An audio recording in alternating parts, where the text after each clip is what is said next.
Welcome to Odia tutor classes class 10th पिला माने तम गद्य जन्मभूमिर पिले आज आम समस्त प्रश्न तास उत्तर डिस्कस करबा।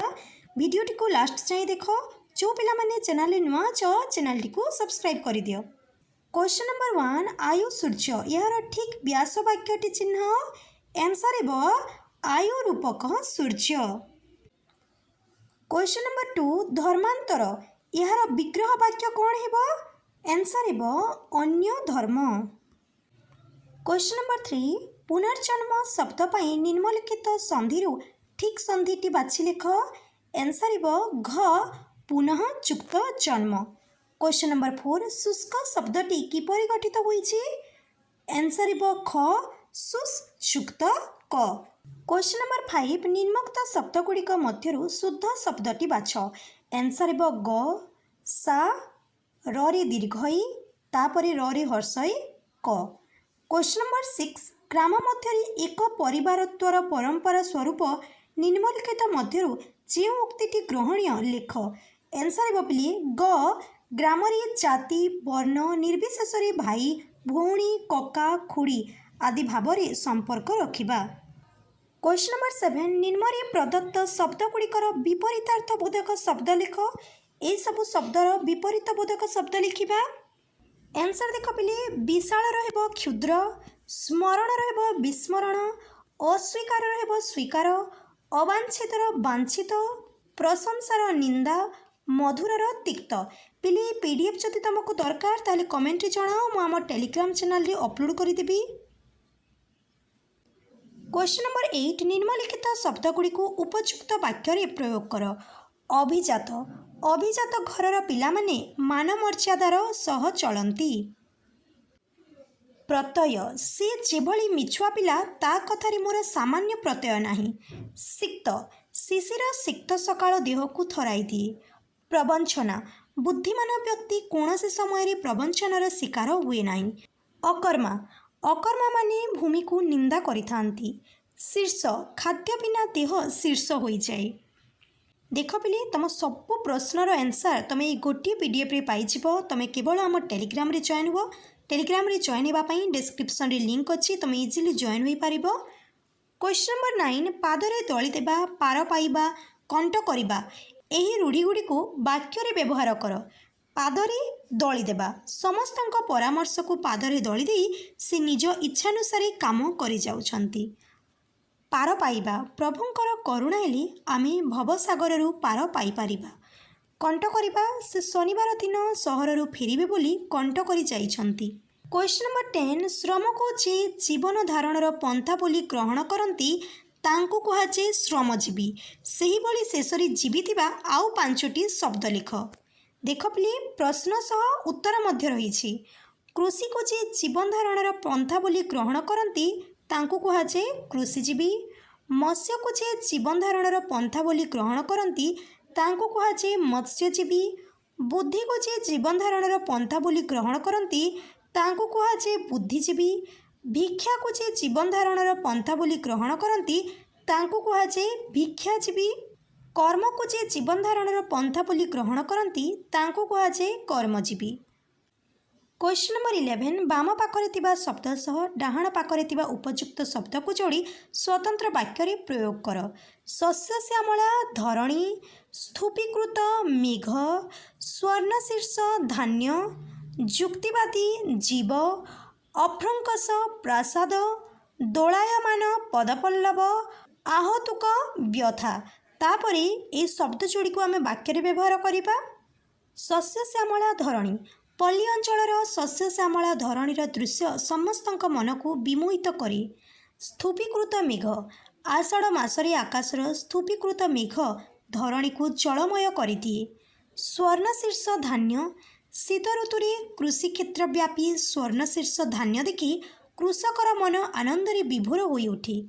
जुक्तिवादी जीव जो माने प्रति कथारे जुक्ति करिथांती सेमानंकु आक्षेप करी जुक्तिवादी जीव बोली कुहा जाइथाई। अभ्रंकस प्रासाद समृद्धिशाली नगरी रे अभ्रंकस प्रासाद देखिबाकू मिलिथाई। दोलायमान पदपल्लव रजदोली रे दोली खेलुतिबा बालिका मानकर दोलायमान पदपल्लव दर्शकर मन को ଆମୋଦିତ କରିଥାଏ। ଆହେତୁକ ବ୍ୟଥା ବର୍ତ୍ତମାନ ସମୟରେ ବୃଦ୍ଧ ପିତାମାତା ସେମାନଙ୍କ ପୁଅ ଝିଅମାନଙ୍କ ପାଇଁ ଅହେତୁକ ବ୍ୟଥାରେ ରହୁଛନ୍ତି। ନେକ୍ସଟ ଅଛି କ୍ଷୁଦ୍ର ଉତ୍ତରମୂଳକ ପ୍ରଶ୍ନ ଉତ୍ତର। କ୍ୱେଶ୍ଚନ୍ ନମ୍ବର 12 ଲେଖକ ଜନ୍ମଭୂମି ପଲ୍ଲୀକୁ ନିଜର ମା ବୋଲି ଭାବିଛନ୍ତି କାହିଁକି? ଆନ୍ସର୍ ଲେଖକ ମାତୃଗର୍ଭରୁ ପଡ଼ି ପ୍ରଥମେ ସେହି ପଲ୍ଲୀର ଭୂମି ସ୍ପର୍ଶ କରିଥିଲେ ଏବଂ ସେହି ପଲ୍ଲୀର ଫଳ ପୁଷ୍ପ ଶାକ ତଣ୍ଡୁଳରେ ନିଜର ଶିଶୁ ପ୍ରାଣକୁ ପରିପୁଷ୍ଟ କରିଥିଲେ ବୋଲି ସେ ଏପରି ଭାବିଛନ୍ତି। କ୍ୱେଶ୍ଚନ୍ ନମ୍ବର 13 ଜନ୍ମଭୂମିକୁ ଧାତ୍ରୀ ଓ ଶିକ୍ଷୟିତ୍ରୀ କହିବାର କାରଣ କ'ଣ? ଧାତ୍ରୀ ଯେପରି ସେବା ଯତ୍ନ କରି ଶିଶୁକୁ ବଢ଼ାଏ ଏବଂ ଶିକ୍ଷୟିତ୍ରୀ ଯେପରି ଶିଶୁକୁ ଅନେକ କଥା ଶିଖାଏ ଠିକ୍ ସେହିପରି ସେ ଶିଖିବାର ସୁଯୋଗ ପାଇଛନ୍ତି। କ୍ୱେଶ୍ଚନ୍ ନମ୍ବର 14 ଏ ସମସ୍ତ ମୋର ଜନ୍ମଭୂମି ଏହି ବାକ୍ୟାଂଶରେ ଏ ସମସ୍ତ କାହାକୁ ବୁଝାଉଛି? ଆନ୍ସର୍ ଏ ସମସ୍ତ ମୋର ଜନ୍ମଭୂମି ଏହି ବାକ୍ୟାଂଶରେ ଏ ସମସ୍ତ ଏସିଆ ମହାଦେଶ ଭାରତବର୍ଷ ଓଡ଼ିଶା ପ୍ରଦେଶ ଓ ଲେଖକଙ୍କ ଜନ୍ମଲାଭ କରିଥିବା ପଲ୍ଲୀଗ୍ରାମକୁ ବୁଝାଉଛି। କ୍ୱେଶ୍ଚନ୍ ନମ୍ବର 15 ବୟସ ବଢ଼ିବା ସହ ଲେଖକଙ୍କର ଜନ୍ମଭୂମି ସହିତ ସମ୍ବନ୍ଧ କିପରି ହୋଇଛି ବୋଲି ସେ କହିଛନ୍ତି? ଆନ୍ସର୍ ବୟସ ବଢ଼ିବା ସହ ଲେଖକଙ୍କର ଜନ୍ମଭୂମି ସହିତ ସମ୍ବନ୍ଧ ଦିନକୁ ଦିନ କ୍ଷୀଣ ହୋଇ ଶେଷରେ ଲୀନ ହେବାକୁ ବସିଛି ବୋଲି ସେ କହିଛନ୍ତି। କ୍ୱେଶ୍ଚନ୍ ନମ୍ବର 16 ସମୟ ସ୍ରୋତରେ ଲେଖକ କିପରି ଭାସି ଚାଲିଛନ୍ତି? ସମୟ ସ୍ରୋତରେ ଲେଖକ ଏକ ନିଃସହାୟ ଶୁଷ୍କ ତୃଣ ପରି ଭାସି ଚାଲିଛନ୍ତି ବୋଲି କହିଛନ୍ତି। କ୍ୱେଶ୍ଚନ୍ ନମ୍ବର 17 ଜନ୍ମଭୂମିର କେଉଁ ରୂପ ଲେଖକଙ୍କର ଆଖି ଆଗରେ ଭାସିଯାଏ? ଆନ୍ସର୍ ଲେଖକଙ୍କର ଜନ୍ମଭୂମିକୁ ଫେରିଯିବା ପାଇଁ ନୈତିକ ସାହସ ନଥିଲେ ବି ତାଙ୍କ ଜନ୍ମଭୂମିର ରାଶି ରାଶି ଶାଳତରୁ ମଧ୍ୟରେ ନଦୀ ପରିବେଷ୍ଟିତ କୀର୍ତ୍ତି କିରୀଟିନୀର ରୂପଶୋଭା ଆଖି ଆଗରେ ଭାସିଯାଏ। କ୍ୱେଶ୍ଚନ୍ ନମ୍ବର 18 ଧର୍ମାନ୍ତର ପରେ ଲୋକର କି ପରିବର୍ତ୍ତନ ହୋଇଥାଏ?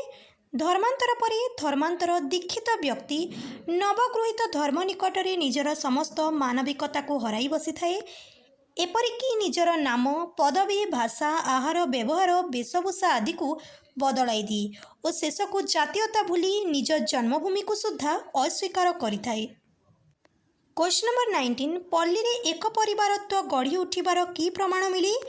ବହୁ ବାଦ ବିସମ୍ବାଦ ସତ୍ତ୍ୱେ ପଲ୍ଲୀଗ୍ରାମର ନରନାରୀଙ୍କ ମଧ୍ୟରେ ଜାତି ଧର୍ମ ନିର୍ବିଶେଷରେ ଏକ ପରିବାରତ୍ୱର ପରମ୍ପରା ଗଢ଼ି ଉଠିଥାଏ। ପଲ୍ଲୀରେ ଏକ ପରିବାରତ୍ୱ ଗଢ଼ି ଉଠିଥିବାର ପ୍ରମାଣ ହେଉଛି ପଲ୍ଲୀରେ କେହି ଭାଇ କେହି ଭଉଣୀ କେହି କାକା କେହି ଖୁଡ଼ୀ ଇତ୍ୟାଦି ଭାବରେ ସମସ୍ତ ଗ୍ରାମବାସୀ ପରସ୍ପର ମଧ୍ୟରେ ପରିଚିତ ହୋଇଥାନ୍ତି। କ୍ୱେଶ୍ଚନ୍ ନମ୍ବର 20 ସାର ମାଉସୀ ଲେଖକଙ୍କୁ ଆଗେ କ'ଣ କହି ପଚାରୁଥିଲା? ସାର ମାଉସୀ ଲେଖକଙ୍କୁ ଆଗେ କେବେ ଆସିଲୁ ବାପା କହି ପଚାରୁଥିଲା। କ୍ୱେଶ୍ଚନ୍ ନମ୍ବର 21 ସାର ମାଉସୀର ପ୍ରଶ୍ନ ପଚାରିବାରେ ପରେ କି ପରିବର୍ତ୍ତନ ଆସିଛି? ସାର ମାଉସୀ ଆଗେ ଦେଖିବା ମାତ୍ରେ ପଚାରୁଥିଲା କେବେ ଆସିଲୁ ବାପା, ଆଜିକାଲି ଦେଖାଇଲେ ସେ କହେ କେବେ ଆସିଲ ବାବୁ। ସାର ମାଉସୀଙ୍କ ପ୍ରଶ୍ନରେ ଏବେ ଏହି ପରିବର୍ତ୍ତନ ଆସିଛି। କ୍ୱେଶ୍ଚନ୍ ନମ୍ବର 22 ଗୋବିନ୍ଦ ଭାଇ କି ପ୍ରକାର ଲୋକ? ଗ୍ରାମ ମଝିରେ କୁଟୀର ଭିତରେ ରହିଥିବା ଗୋବିନ୍ଦ ଭାଇ ଥିଲା ଆଜୀବନ ଅକର୍ମା ଓ ଅବିବାହିତ। ସେ ଲେଖକଙ୍କୁ ଆଗେ ଦେଖାଇଲେ ବହୁ ମାନ ସମ୍ମାନ ସହିତ କୁଟୀରରେ ବସାଇ ମନବୋଧ ଚଉତିଶା ବ୍ୟାଖ୍ୟା କରୁଥିଲା। କ୍ୱେଶ୍ଚନ୍ ନମ୍ବର 23 ଗୋବିନ୍ଦ ଭାଇ ଲେଖକଙ୍କୁ କୁଟୀରରେ ବସାଇ କି ପ୍ରକାର ବ୍ୟବହାର ଦେଖାଉଥିଲେ? ଗୋବିନ୍ଦ ଭାଇ ଲେଖକଙ୍କୁ ସମ୍ମାନର ସହିତ କୁଟୀରରେ ବସାଇ ଆନ୍ତରିକତାର ସହିତ ମନବୋଧ ଚଉତିଶାର ବ୍ୟାଖ୍ୟା ଶୁଣାଉଥିଲେ। କ୍ୱେଶ୍ଚନ୍ ନମ୍ବର 24 ଗ୍ରାମଟି ଯାକ ନବାଗତ ଅତିଥିରେ ପରିପୂର୍ଣ୍ଣ ହୋଇଗଲାଣି। ଏଠାରେ କେଉଁ ନବାଗତ ଅତିଥିଙ୍କ କଥା ଲେଖକ କହିଛନ୍ତି? ଆନ୍ସର୍ ଦୀର୍ଘଦିନ ସହରରେ ରହିଲା ପରେ ଲେଖକ ଗ୍ରାମକୁ ଫେରି ଛୋଟ ଛୋଟ ପିଲାମାନଙ୍କୁ ଦେଖୁଛନ୍ତି ଯେଉଁମାନେ କି ତାଙ୍କ ପାଇଁ ଥିଲେ ନିହାତି ଅପରିଚିତ। ସେହି ଅପରିଚିତ ଗ୍ରାମ୍ୟ ଶିଶୁଙ୍କୁ ଲେଖକ ନବାଗତ ଅତିଥି ବୋଲି କହିଛନ୍ତି। କ୍ୱେଶ୍ଚନ୍ ନମ୍ବର 25 ଗ୍ରାମର ଶିଶୁ ସମାବେଶ ଉପରେ ଲେଖକ କି ଅଭିମତ ଦେଇଛନ୍ତି?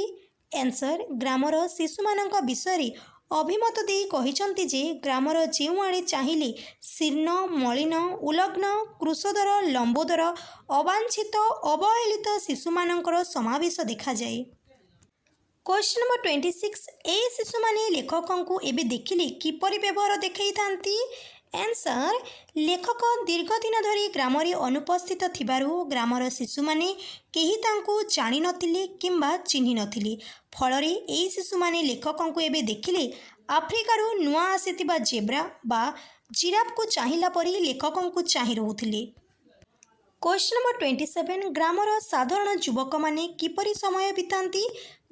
ग्रामर साधारण युवक माने राजनीतिर आश्रय नहीं समय बिताती। क्वेश्चन नंबर 28 ग्राम्य युवक मानक सहित पल्ली प्रकृतिर शोभा उपभोग करने लेखकों पक्षरे कहीं संभव हुए नहीं। ग्राम्य युवक माने तत्कालीन राजनीति सहित निजकू सामिल कर देइथिबारु राजनीतिक मतवाद अनुसार सेमानंकर मानसिक परिवर्तन होईछि। पल्लीर प्राकृतिक शोभारे सेमाने देखुचंती राजनीतिक मतवादर संकेत बा चिन्ह। फलरे ग्राम्य युवक मानक सहित पल्ली प्रकृतिर शोभा उपभोग करने लेखकों पक्षरे संभवपर हुए नहीं। क्वेश्चन नंबर 29 शिक्षित लोके पल्लीर कर्म योजन अंशग्रहण न करि पारिबार कारण कौन। आंसर शिक्षित लोके पल्लीर कर्म योजन अंशग्रहण न करि पारिबार कारण हेउछि सेमानंक भौतिक शक्तिर और नैतिक शक्तिर अभाव रही थाए। क्वेश्चन नंबर 30 क्यों पर्वरे दोली खेलर प्राधान्य थाए। पल्ली भूई रज पर्वरे दोली खेलर प्राधान्य रही थाए। क्वेश्चन नंबर 31 रज पर्व शेष होगा पर निष्ठुर वास्तवता आसी पड़े एक लेखक कहिबार उद्देश्य कौन। रज पर्व शेष होगा पर निष्ठुर वास्तवता आसी पड़े एक लेखक कहिबार उद्देश्य होछि रज पर्व पर कठिन कृषि कार्यर आरंभ होता है। क्वेश्चन नंबर 32 शिक्षित माने कायक्लेश और आभिजात्य मध्यरु केउटिको अधिक पसंद करती और कहीं।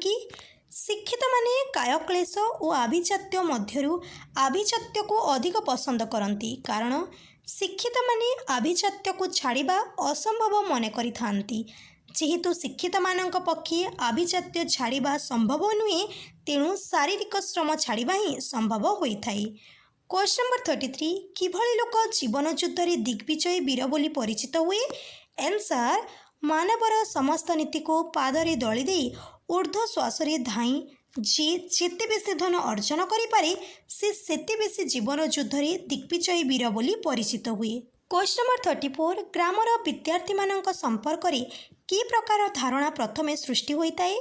ग्रामर विद्यार्थी माने पितामाता आशा भरसार स्थल होइथांती और सेमाने ग्रामर वृद्ध मानकर प्रशंसार पात्र होई ग्रामभूमि मंडन करिथांती। सेमाने जे भविष्यत रे पितामातांकर जत्न नेबे और ग्रामर उन्नति विधान करिवे एही प्रकार धारणा ग्रामरी प्रथमे सृष्टि होइथाए। क्वेश्चन नंबर 35 शिक्षित मानक ग्राम छाड़ी पलाई जिबा सह केउ पौराणिक कथार तुलना करा जाइछि। आंसर शिक्षित मानक ग्राम छाड़ी पलाई जिबा सह श्रीकृष्ण गोपपुर छाड़ी पलाई जिबार कथार तुलना करा जाइछि। क्वेश्चन नंबर 36 श्रीकृष्ण को महाभारतर कर्णधार कहुई कहीं। महाभारत युद्ध रे अग्रगति और फलाफल श्रीकृष्ण द्वारा ही नियंत्रित होइतिला एणु श्रीकृष्ण को महाभारतर कर्णधार बोली कहुई। क्वेश्चन नंबर 37 श्रीकृष्ण वंशर शेष अवस्था कौन होइतिला। श्रीकृष्ण वंशधर माने प्रभास तीर्थर एरकार वन में परस्पर को हाणी ध्वंस हो जाइथिले। क्वेश्चन नंबर 38 भल विश्ववासी कहले कौन बुझा जाए। आंसर जो व्यक्ति भल ग्रामवासी भल ओडिशावासी से ही भल विश्ववासी बोली बुझा जाए। नेक्स्ट रही पिले सप्रसंग सरलार्थ जेहेतु सबू आंसर जदि मु कहिबी भिडियोटी लेंदी हिजिबो सेतिपाई आंसर न कहिके पिले ए पीडीएफ रे सबू मु रखी देछि तमे देखि दियो पिले सबू किछि तमर रहिछि सरलार्थ रहिछि तापरे दीर्घ उत्तरमूलक प्रश्नोत्तर जो रहिछि ताहा मध्ये अछि पिले पीडीएफ रे सबू तमे पाइ जिवो। क्वेश्चन नंबर 47 रो आंसर केवल से पीडीएफ रे नाही बाकी सबू क्वेश्चन रो आंसर तमे सेथरे पाइ जिवो। भिडियोटी को लाइक करि दियो तम सांग मानक सह शेयर करि दियो जो पिला माने चैनल रे नुआ छ चैनल टी को सब्सक्राइब करि दियो।